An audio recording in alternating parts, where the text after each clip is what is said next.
नमस्कार, मी पंजाब डक हवामान अभ्यासक मुक्काम पोस्ट गुगळी धामणगाव तालुका सेलू जिल्हा परत एकदा सतर्क राहण्यासाठी खास करून अंदाज येत आहे। राज्यामध्ये सांगायचं 19, 20, 21, 22, 23, 24, 25, 26, 27 तारखेपर्यंत दररोज वेगवेगळ्या भागात चांगला जोराचा पाऊस पडणार आहे, वडी नाले वाहणारा पाऊस पडणार आहे, म्हणून हा अंदाज लक्षात येतात।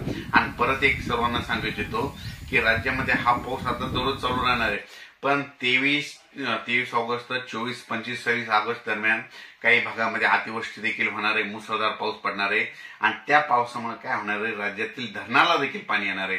म्हणून ही खास करून शेतकऱ्यासाठी आनंदाची बातमी।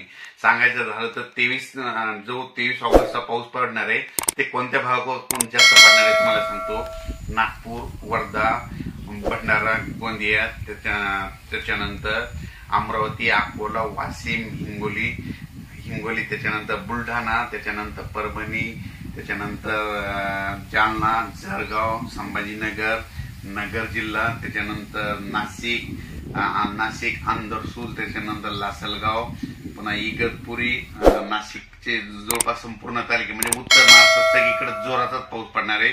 उत्तर महाराष्ट्रातल्या सर्व शेतकऱ्यांनी स्वतःची काळजी घ्यावी, कारण की म्हणजे हे जे 19 तारखेपासून जे पाऊस पडणार आहे उत्तर महाराष्ट्रात खूपच पडणार आहे।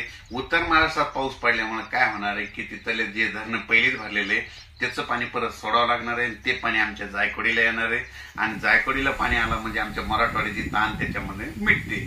आणि तुम्हाला सांगतो आता जायकवाडी धरण जवळपास आजच्याला 33% झालेले आहे, तर ह्या ऑगस्ट म्हणजे पोळ्यापर्यंत ही आमचं जायकवाडी धरण जवळपास 50%च्या पुढे जाईल, म्हणजे ही देखील या अंदाजामध्ये सांगतो।